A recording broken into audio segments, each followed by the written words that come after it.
राधे राधे, हरे कृष्णा। आप सभी का हमारे YouTube चैनल भक्ति स्टेटस में स्वागत है। आज हम करेंगे पौष मास का 23वां अध्याय। दृढ़ धनवा राजा बोला, हे मुनियों में श्रेष्ठ, हे दिनों पर दया करने वाले, श्री पुरुषोत्तम मास में देवदान का फल क्या है, सो कृपया करके मुझे कहिए। श्री नारायण बोले, इस प्रकार राजा दृढ़ धनवा के पूछने पर अंत्यत प्रश्न मुनियों में श्रेष्ठ वाल्मीकि मुनि ने हंसते हुए विनीत अंत्यत नम्र राजा दृढ़ धनवा से कहा। वाल्मीकि मुनि बोले, हे राजाओं में सिंह सदृश पराक्रम वाले, पापों का नाश करने वाली कथा को सुनिए, जिसके सुनने से 5 प्रकार के महान पाप नाश को होते हैं। सौभाग्य नगर में चरित्रबाहु नाम से प्रसिद्ध बड़ा बुद्धिमान अत्यंत बलवान राजा था। वह समाशील, समस्त धर्मों को जानने वाला, शील रूप और दया से युक्त, ब्राह्मणों का भक्त, भगवान का भक्त, कथा के श्रवण में तत्पर, हमेशा अपनी स्त्री से प्रेम करने वाला, पुत्र से युक्त, चतुर्गिनी सेना से युक्त, ऐश्वर्य में कुबेर के समान, उसकी चंद्रकला नाम की स्त्री, 64 कला को जानने वाली, पतिव्रता, महान भाग्यवती, भगवान की भक्ति करने वाली। उसके साथ युवा चरित्र बहु राजा पृथ्वी का भोग करने लगा। बिना श्री कृष्ण के दूसरे देवता को नहीं जानता था। एक दिन पृथ्वीपति राजा दृढ़ चरित्रबाहु ने दूर से आए हुए मुनियों में श्रेष्ठ अगस्त्य मुनि को देखकर पृथ्वी में दंडवत प्रणाम करके उनकी विधिवत पूजा की। भक्ति से आसन देकर मुनि श्रेष्ठ के सम्मुख बैठ गया। विनय से नम्र होकर मुनि श्रेष्ठ से कहा। राजा बोला, आज मेरा जन्म सफल हुआ, आज मेरा दिन सफल हुआ, आज मेरा राज्य सफल हुआ, आज मेरा गृह सफल हुआ, जो आप श्री कृष्ण के सेवक आज मेरे घर में आए। आपसे देखा गया, मैं ताप पोषण से मुक्त हो गया। आपको हाथी, घोड़े, रथ युक्त समस्त राज्य समर्पण किया। हे मुनि श्रेष्ठ, आप वैष्णव हो, आपके लिए कोई भी अदेय वस्तु नहीं। वैष्णव को थोड़ा भी दिया जाए मेरु पर्वत के समान ही होता है। कौड़ी के बराबर उत्तम अन्न जिस दिन वैष्णव ब्राह्मण को नहीं देता, वह दिन उसका विफल है। ऐसा वेद के जानने वालों ने कहा। जो कोई दिव्यजाति विष्णु भक्त हो, वह सब पूज्य हैं। उनका वाणी मन कर्म से सत्कार करना चाहिए। ऐसा मुझसे गर्ग गौतम सुमंतु ऋषि ने कहा। जब तक सूर्योदय नहीं होता, तब तक तारागण की प्रभा रहती है। तब तक वैष्णव ब्राह्मण नहीं आता, तभी तक दूसरे ब्राह्मण कहे गए हैं। अगस्त्य मुनि के बोले, हे चरित्र बहु, हे मागे, इस निरिप इस समय तुम धन्य हो, ये सब प्रजा धन्य है। तुम वैष्णवों की रक्षा करते रहो। जो राज्य वैष्णव का रक्षा नहीं करते, वे राज्य में वास नहीं करना चाहिए। शून्य वन में वास करना अच्छा है, परंतु अवैष्णव के राज्य में रहना अच्छा नहीं। जिस प्रकार नेत्रहीन शरीर, पतिहीन स्त्री, बिना पढ़ा हुआ ब्राह्मण निंद है, वैसे ही वैष्णव रहित देश निंद है। जैसे दांत के बिना हाथी, पंख के बिना पक्षी, 10वीं विद्या द्वादशी एकादशी कही गई है, वैसे ही वैष्णव रहित देश है। जैसे कुशा रहित संध्या, तिलहीन तर्पण वृत्ति के लिए देवता की सेवा है, वैसे ही वैष्णव रहित देश कहा गया। जैसे केशों को धारण करने वाली विधवा स्त्री, स्नान रहित व्रत ब्राह्मणी में गमन करने वाला शूद्र, वैसे ही बिना वैष्णव का राष्ट्र है। जो श्री कृष्ण चंद्र के चरणों का आश्रय करने वाला है, सत्पुरुषों से राजा कहा गया है, उसका राष्ट्र हमेशा वृद्धि को प्राप्त होता है, उसकी प्रजा हमेशा सुखी रहती है।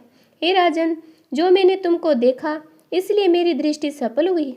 भगवत, आपके साथ बात करने से आज मेरी वाणी सफल हुई। हे राजन, मेरी आज्ञा से यह राज्य तुमको करना चाहिए। मैंने इस राज्य में तुमको प्रतिष्ठित किया, तुम्हारा कल्याण हो जाएगा। श्री नारायण बोले। इस प्रकार कहे जाने पर मुनि श्रेष्ठ अगस्त्य को चरित्र बहु राजा की पतिव्रता स्त्री ने परम भक्ति से प्रणाम किया। अगस्त्य मुनि बोले, हे शंभु, तू सदा सौभाग्यवती हो, भक्ति से पति की सेवा कर। श्री गोपीजन के वल्लभ श्री कृष्ण चंद्र में तेरी सदा दृढ़ भक्ति हो। इस प्रकार आशीर्वाद देते हुए अगस्त्य ऋषि से विनयपूर्वक सिर नवाकर अंजलि बांधकर चरित्रबाहु राजा ने फिर कहा। चरित्रबाहु बोला, हे विप्रो, यह विपुल लक्ष्मी कैसे हुई? निष्कंटक राज्य कैसे हुआ? यह मेरी स्त्री इतनी पतिव्रता कैसे हुई? और मैंने कौन सा पुण्य किया था? हे विपेंद्र, यह सब मेरे से आप कहिए। मैं आपकी शरण में आया हूँ। हे मुनीश्वर, आप हाथ में स्थित दर्पण के समान सब जानते हो। श्री नारायण बोले, इस प्रकार राजा चरित्रबाहु के कहने पर मुनि श्रेष्ठ अगस्त्य एकाग्रचित होकर राजश्रेष्ठ चरित्रबाहु से बोले। अगस्त्य मुनि बोले, हे राजन, मैंने तुम्हारे पूर्व जन्म का चरित्र देख लिया। इतिहास के सहित प्राचीन उस चरित्र को कहता हूँ। सुंदर चमत्कार, पूर्व में शूद्र जाति में जीव, हिस्सा करने में तत्पर, मणिग्रीव कामधारी तुम हुए, सो तुम नास्तिक, दुष्ट चरित्र वाले, दूसरे की स्त्री को हरण करने वाले, कृतगण, दूबनीत शिष्टाचार से रहित हुए। और तुम्हारी जो स्त्री है, यही पूर्व जन्म में स्त्री थी। यह कर्म, वन और वचन से पति सेवा में प्रायण थी। पतिव्रता महाभाग्य, धर्म में प्रेम करने वाली, मनस्विनी। इसने कभी भी तुम्हारे विषय में दुष्ट भाव नहीं किया। पाप कर्म को करने वाले तुम्हारा जाति और बंधनों ने त्याग कर दिया। क्रोधित होकर राजा ने सब उत्तम धन ले लिया। फिर उस समय बचा हुआ जो कुछ भी अवशेष धन था, उसको जाति वालों ने भी ले लिया। तब उस समय धन के चले जाने वाले तुमको धन की भारी इच्छा हुई, परंतु धन के नाश होने पर मन मलिन होकर इस पतिव्रता ने तुम्हारा त्याग नहीं किया। इस प्रकार सब लोगों ने तिरस्कार होने पर तुम निर्जन वन को गई। हे महेश्वते, वन में जाकर अनेक पशुओं को मारकर अपनी आत्मा का रक्षा की। इस प्रकार स्त्री के सहित जीवन निर्वाह करते हुए धनुष को उठाकर मणिग्रीव मृग के मांस को खाने की इच्छा से बहुत से सर्प और मृग से भरे हुए वन को गए। उस वन रहित मनुष्य मध्य भाग में उग्रदेव नाम के महामुनि दिशा ज्ञान के नष्ट हो जाने से व्याकुल हो गए। हे राजन, मध्याह्न के समय तृषा से अत्यंत पीड़ित हो वहां ही गिरकर वनाशन हो गए। उस समय रास्ते को भूले हुए उस दुखित ब्राह्मण को देखकर तुमको दया आई। उस ब्राह्मण को उठाकर उसको साथ लेकर तुम अपने आश्रम को गए। उस दुखित ब्राह्मण की तुम दोनों स्त्री पुरुष ने सेवा की।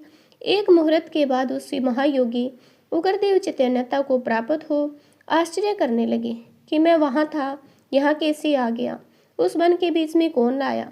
श्री नारायण बोले, मणिग्रीव ने उस ब्राह्मण से कहा कि यह सुंदर तालाब है, इसमें कमलिनी के पुष्प से सुगंधित शीतल जल। हे ब्राह्मण, उस शीतल जल में स्नान करके मध्याह्न की क्रिया करके फलाहार करें, सुंदर शीतल जल का पान करें। इस समय मैंने रक्षा की है, आप सुख से विश्राम करें। हे मुनि श्रेष्ठ, आप उठिए और आप कृपया करने के योग्य हैं। अगस्त्य बोले, उस समय उग्रदेव ब्राह्मण शर्म रहित सावधान हो मणिग्रीव का वचन सुनकर तृषा से व्याकुल हो उठा। हे चरित्र बहु, मणिग्रीव की भुजा पकड़कर वट वृक्ष से शोभित तालाब के तट पर जाकर बैठ गए। वट की छाया में बैठकर क्षण मात्र विश्राम कर स्नान और नित्य कर्म कर वासुदेव भगवान का पूजन किया। देवता पितरों को तर्पण कर सुंदर शीतल जल को पान कर उग्रदेव ब्राह्मण शीघ्र वट के मूल भाग में आकर बैठ गए। पत्नी सहित मणिग्रीव ने मुनि श्रेष्ठ उग्रदेव को नमस्कार किया। अतिथि सत्कार करने की इच्छा से विनय युक्त वाणी से बोला। मणिग्रीव बोला, हे ब्राह्मण, आज मुझको तारने के लिए आप मेरे आश्रम को आए। आपके दर्शन से मेरे पाप नष्ट हो गए। इस प्रकार उस ब्राह्मण से कहकर प्रसन्न मणिग्रीव स्त्री से बोला, अई सुंदरी, जो जो स्वादिष्ट पके हुए फल है, उन आमर फलों को तुम जल्दी लाओ, विलंब मत करो। हे सुबाननी, और जो कुछ भी कंद आदि हो उनको भी लाओ। इस प्रकार स्त्री अपने पति के वचन को सुनकर फलों और कंद आदि को लाकर हर्ष से ब्राह्मण के सामने रखती है। मणिग्रीव फिर मुनि श्रेष्ठ से वचन बोला कि हे ब्राह्मण, इन फलों को ग्रहण कर मुझे स्त्री पुरुष को कृतार्थ करें। उग्रदेव ब्राह्मण बोला, तुमको मैं नहीं जानता, तुम कौन हो, सो मेरे से कहो। विद्वान ब्राह्मण को चाहिए, अपरिचित को भोजन नहीं करे। मणिग्रीव बोला, हे द्विज शार्दूल, मैं मणिग्रीव नामक शूद्र जाति का सब जनों से, जाति वालों से, अपने बंधनों से ताक गया हुआ हूँ। इस प्रकार शूद्र के वचन को सुनकर प्रसन्न आत्मा उग्रदेव ने फलों को खाया, बाद में जल को पिया। ब्राह्मण को सुख से बैठे देकर मणिग्रीव उग्रदेव ब्राह्मण के पैरों को अपनी गोद में रखकर दबाता हुआ फिर वचन बोला। मणिग्रीव बोला, हे मुनि श्रेष्ठ, आप कहाँ जाएंगे? इस निर्जन जल रहित हिंसक जंतुओं से भरे दुष्ट वन में कहाँ से आए? उग्रदेव बोला, हे माँ बागे, मैं ब्राह्मण हूँ, प्रयाग जाना चाहता हूँ। इस समय रास्ता न जानने के कारण भयंकर वन में चला आया हूँ। उस जगह थकावट और प्यास के कारण क्षण भर में ही मरणासन हो गया। बाद में तुमने मेरे प्राण को दिया। हे मणिग्रीव, बोलो तुमको मैं क्या दूं। हे मणिग्रीव, तुम दोनों स्त्री पुरुष ने किस दुख के कारण वन में आश्रय लिया, उस दुख को मुझसे कहो, उस दुख को मैं दूर करूंगा। अगस्त्य मुनि बोले, इस प्रकार उग्रदेव ब्राह्मण के वचन को सुनकर अपनी स्त्री के सामने उस मुनीश्वर उग्रदेव की प्रार्थना, दरिद्रता समुद्र को पार करने की इच्छा वाले मणिग्रीव ने अपने कर्म के भयंकर फलस्वरूप वेदांत को कहा। क्या कहा आगे वाले अध्याय में करेंगे। ये अध्याय आपको अच्छा लगा है तो चैनल को सब्सक्राइब करके कमेंट जरूर करना।